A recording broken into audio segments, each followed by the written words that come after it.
Hi. Audrey and I want you to have a blessed Christmas. To that end, we bring you some of the people who are truly vested with the Spirit of the living Christ, who have made the sacrifice of their total lives to serve needy people in our country and around the world. The song says He lives. They are living proof that He does in the way that He has chosen for this period in history. Rejoice with us in seeing that reality in the Salvation Army, a true denomination of the Church of Jesus Christ, faithful in word and in deed. They came into being quietly over 100 years ago because of one man, William Booth. Now they are thousands of men and women around the world, an irrepressible force like a tidal wave. They will grow in numbers and continue to serve until the end of time. Now please enjoy their story.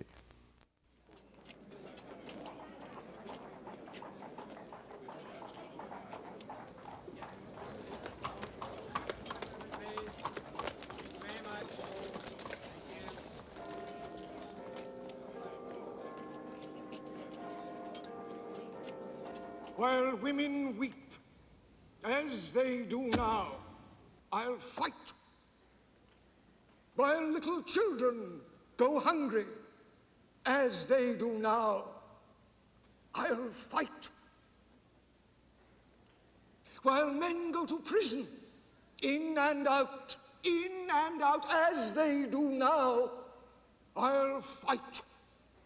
While there is a drunkard left, while there is a poor lost girl upon the street, while there yet remains one dark soul without the light of God, I'll fight. I'll fight to the very end. 3 months later, the venerable founder of the Salvation Army was dead. As London and the world mourned the passing of William Booth, his own words echoed in the hearts of the thousands whose lives he had touched. We are soldiers of God, fighting a war against poverty and hunger. The Salvation Army raises its battle cry aloud to a dark world, shouting as we march onward to glory, blood and fire!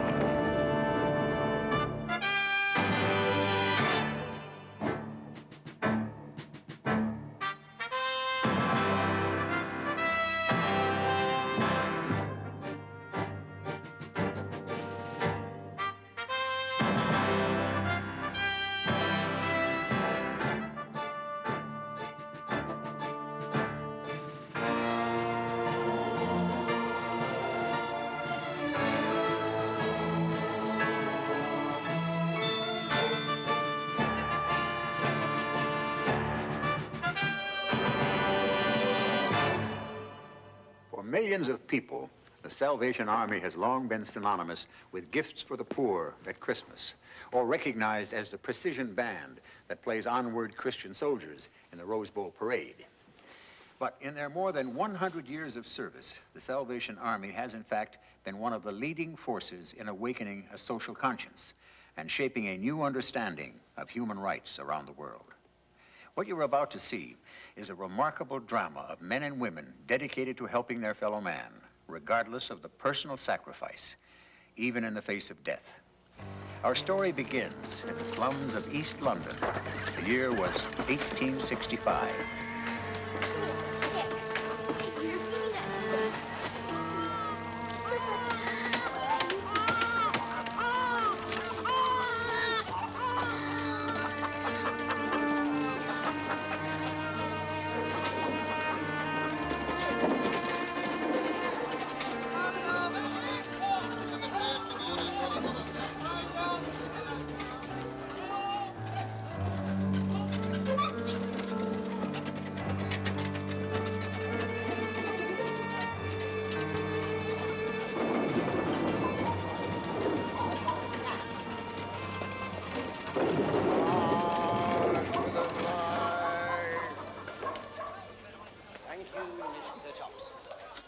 Would that we should all heed such a call to purity and holiness.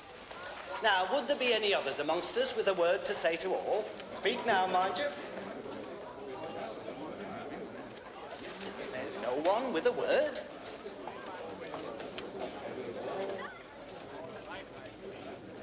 There is a heaven in East London for everyone. A heaven for everyone who will stop and listen and think. Did you hear me? Yeah, we heard you, preacher. Get on with you. I said there is a heaven in East London for everyone. For you. For you. Heaven for you. There's heaven with me, ducky. There is a heaven in East London for everyone. For everyone who will stop and listen and think and look to Christ.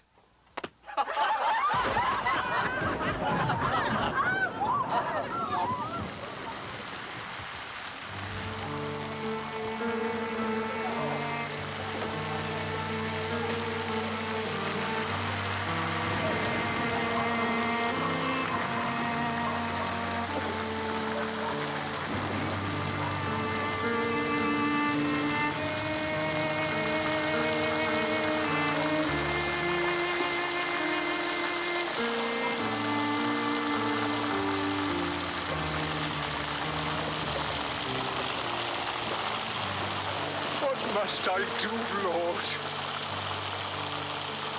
What must I do?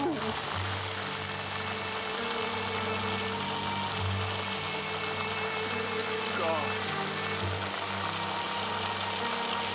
is this your will for me?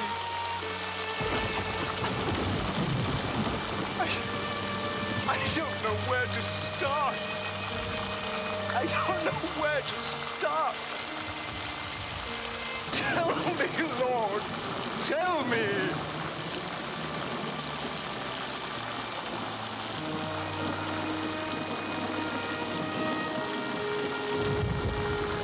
Father, take all there is with your word and use it. Use it for your purpose.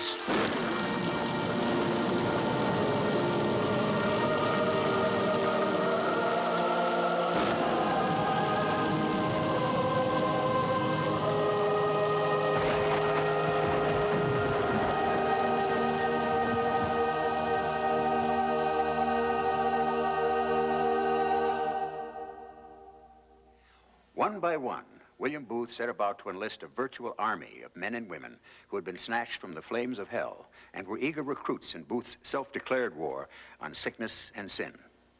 It was a simple message, a practical faith, a clear mandate for a Salvation Army. It was inevitable that sooner or later Booth's army would launch an attack on the American colonies. But who would have thought that the front line of assault would have been entrusted to one man and 7 frail women? Nonetheless, on March 10, 1880, they arrived at Castle Garden, New York City, aboard the steamer Australia, and without fanfare or notice, struggled down the gangplank with their luggage, some tambourines, a few brass band instruments, and a flag to claim America for God. But not all of America welcomed the idea of being claimed by the Salvation Army. When the tavern and brothel owners began losing customers, they applied pressure on their influential friends to stir up the rest of the community against the Army and its unorthodox methods. Attacks on parades and street corner meetings were the order of the day. Salvationists were martyred in Colorado Springs, San Francisco, Spokane, St. Louis, and Pittsburgh. Lynchings were attempted in Connecticut.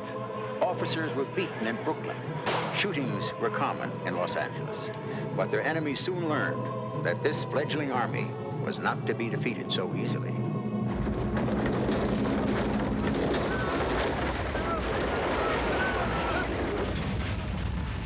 It was the greatest American disaster since the Chicago Fire. During the terror-filled, uncertain weeks that followed, the entire Salvation Army threw itself into attending to the needs of thousands of families throughout the city. But San Francisco proved to be but a training ground for an even greater mission, when 11 years later, the United States entered what many said would be the war to end all wars.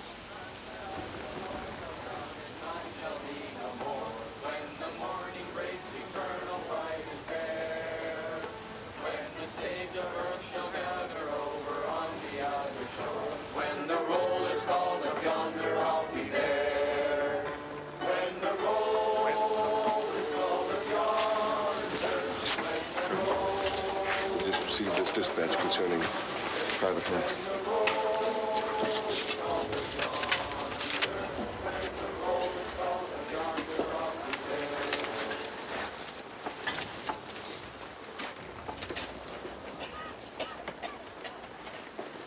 Helen, might I have a word with you, please? Certainly, sir. Excuse me, fellas. What is it, Colonel? Another bit of bad news to deliver? Telegram just arrived from the dispatch office.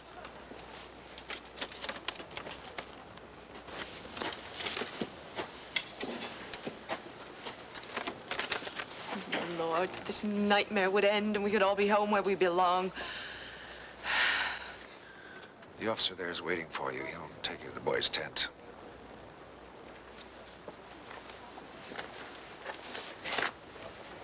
Pray for me, Colonel.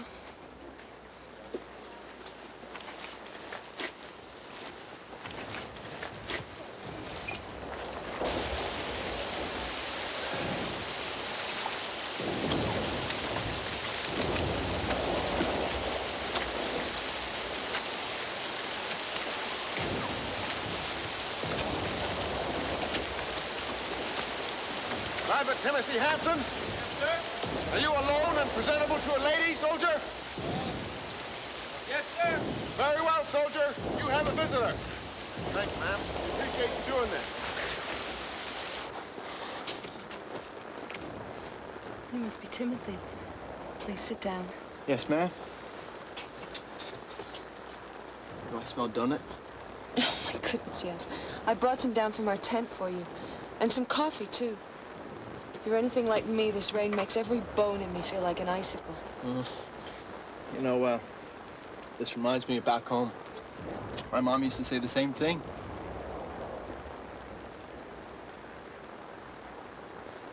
Ma'am, is something wrong, the reason why you're here? There's something wrong, isn't there?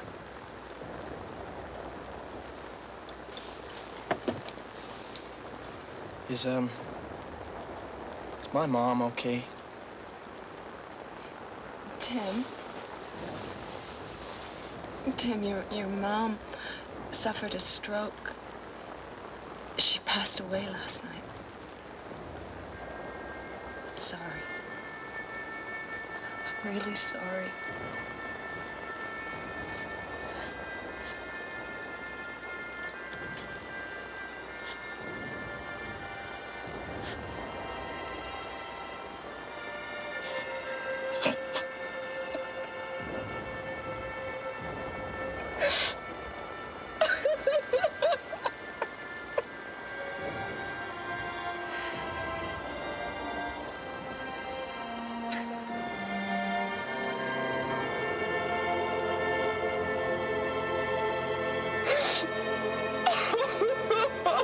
The Salvation Army emerged from World War I with the praise of the entire country for their selfless service in freedom's darkest hour.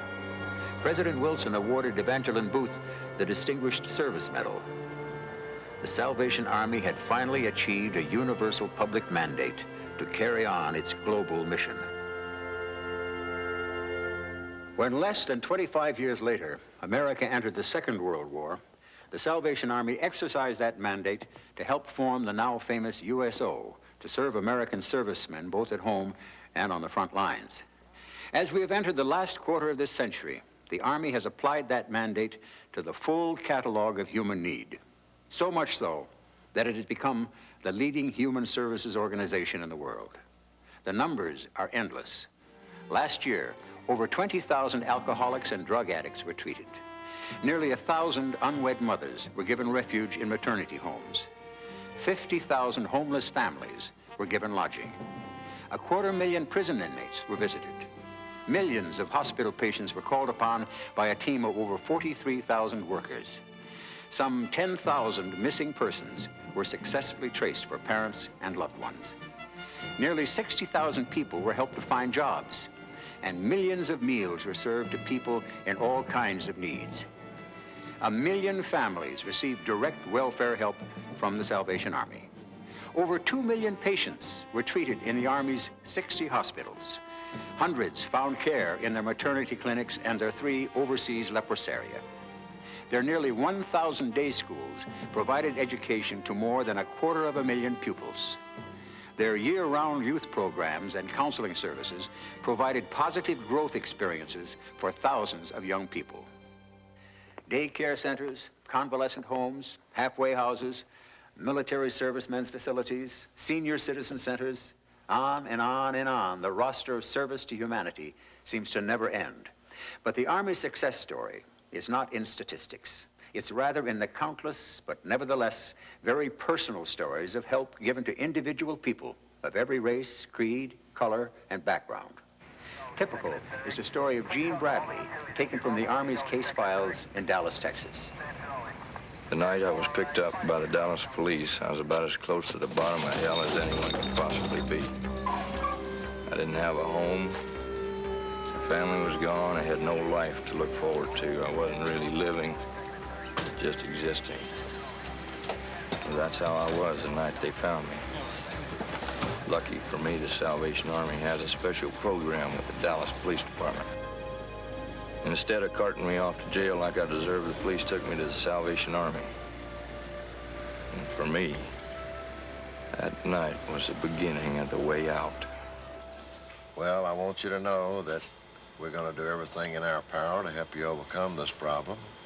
That when you're here, you're going to be amongst friends and... The next day, I had a long talk with one of the Salvation Army officers. He didn't offer any easy solutions, but he did promise to help me through the Army's Adult Rehabilitation Center if, and it was a big if I was really serious about drying out. This is the place that we can help you with that problem. Well, I decided to try it. Everything at the rehab center is basically free, but I was given a job repairing the stuff that people donate to the Army so it can then be sold in a thrift store. And it was the first time I can even remember when I was actually accomplishing something worthwhile on my own. Going to chapel took some getting used to. It's something they encourage you to do here, but little by little, I guess the message started getting through. I'll never forget that Sunday last May when I finally stopped running. When the invitation was given, I stepped forward and prayed and asked God's forgiveness. And it's a funny thing, though I really had no idea until that moment. Suddenly, I knew what I'd been searching for all along, and I knew I'd found him that morning at the Salvation Army Chapel. We owe God a debt because we've all sinned. We've all disobeyed him. Meet Brian Vandercody. Hardly your typical stereotype of a Salvation Army soldier, and yet the capable young leader of a team of Salvationists who regularly visit the Fort Lauderdale City Jail, or as the locals call it, Hooker Hilton. Vandercody and his fellow soldiers come here each week to hold services and extend the Army's helping hand to the girls who are trapped in the grip of prostitution. The Army has slowly seen the first signs of success. The Salvation Army is working here in the Fort Lauderdale jail to help the girls with their spiritual needs, their physical needs, and any other needs that they might have. We do this through preaching the gospel of Jesus Christ, through offering job training and a place for them to stay and get on their feet. We offer them a family environment where we take a girl from the street, she goes through a trial period so we can see if she's sincere, and then we will place her with a family and help her either find a job if she has skills or train her with some type of job skills that she can learn and that she would be interested in. We're interested in the person, in the girl, not so much the problem of prostitution, but we're interested in the girls as people. I wouldn't say our success has been phenomenal, but we have taken girls from the streets and from this jail that will never be back here again. This is Denise, but her name could just as easily be Anne or Jane or Sue. They all end up in the big city sooner or later. Usually running away seemed to be the right thing to do at the time. But the city has a way of soon revealing its darker side to a runaway girl whose pocket money has run out and who has no one to turn to for help. But in some cities, like Atlanta, word is out that there's another kind of help for kids lost on the streets. The problem that we're seeing in Atlanta are youngsters who are out of their home environment primarily because they have run away. In some cases, they have been put out of their home by their own family because they act out so badly. Salvation Army set up 2 lodges in Atlanta, a lodge for girls, and then recently we set up another lodge for boys. We have spiritual programs for the youngsters, and of course we meet their physical needs, a clean place to stay and food and their schooling. The youngsters who are school age go to school in Atlanta, and of course we have counselors on staff as well. Hi, Mark, I'm Danny. I'm going to be your counselor here. Good evening, Salvation Army Youth Lodge. Well, one story that comes to mind is a recent night when one of the youngsters called the runaway hotline, and they were linked up with our counselor in the lodge.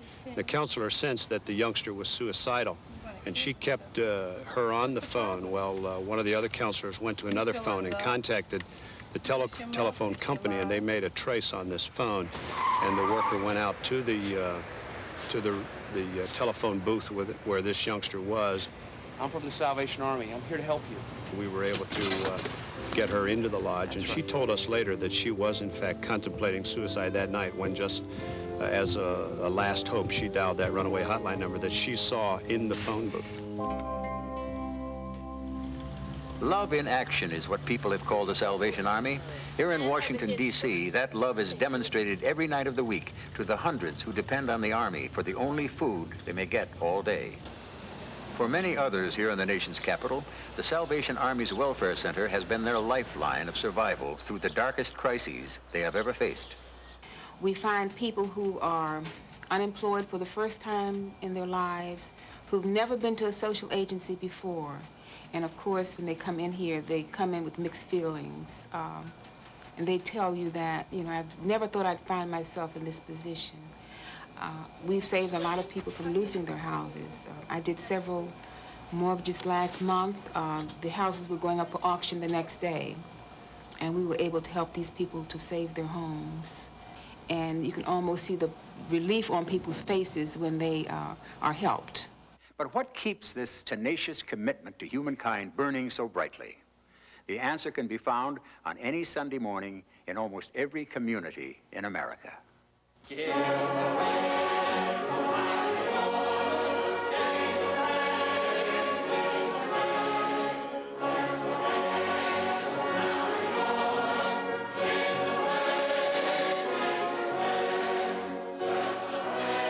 Every week in centers like this across America and the world, the Salvation Army welcomes one and all to gather with them to worship, pray, and be challenged in living out the Christian gospel.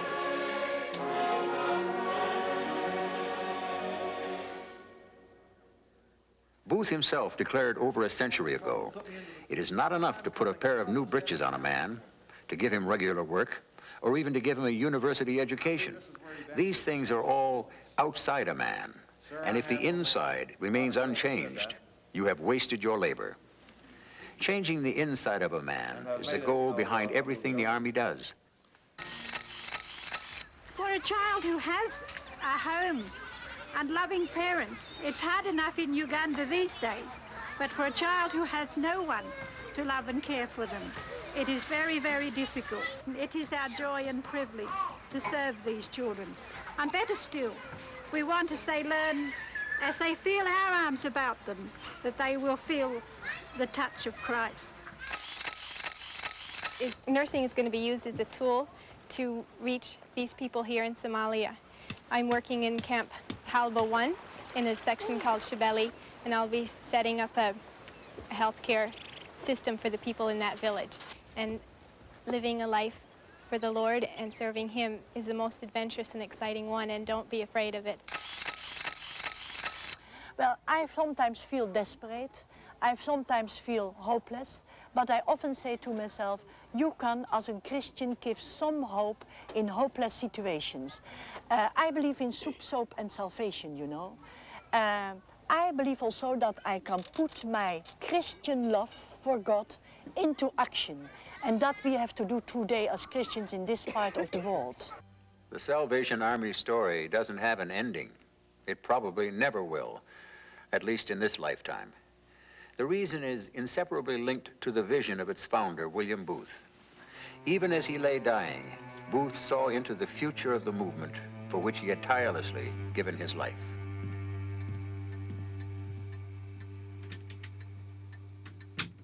Father, I wish you could have seen the sunset tonight. It was one of those you enjoyed watching to the end. My son, even though I cannot see it, I shall most certainly see the dawn. Bramwell. Yes, Father? We have done so little. There is so much more to be done. I want you to do more for the homeless of the world. The homeless men. I understand, Father. And the homeless women. We do not know what it is to be without a home. And the children, Bramwell, promise me to take care of the children of the world. I promise, Father. I promise. Mind you, if you don't, I shall come back and haunt you. Every last one of you. That won't be necessary. Now you must rest. Perhaps you're right, son. Good night. I shall meet you in the morning.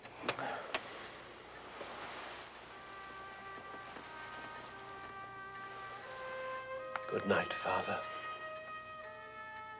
On Sunday, he slipped into unconsciousness, and on Tuesday evening, August 20th, 1912, General William Booth was, in the jargon of the Salvation Army, promoted to glory. The telegrams that sped their way around the world that night simply read, "The General has laid down his sword." Today, almost a century later, the men and women of the Salvation Army, serving God under their blood and fire banner on every corner of the earth, have picked up that sword. And until Christ, their King, returns, they have determined that it shall never be laid down again. I'm E.G. Marshall.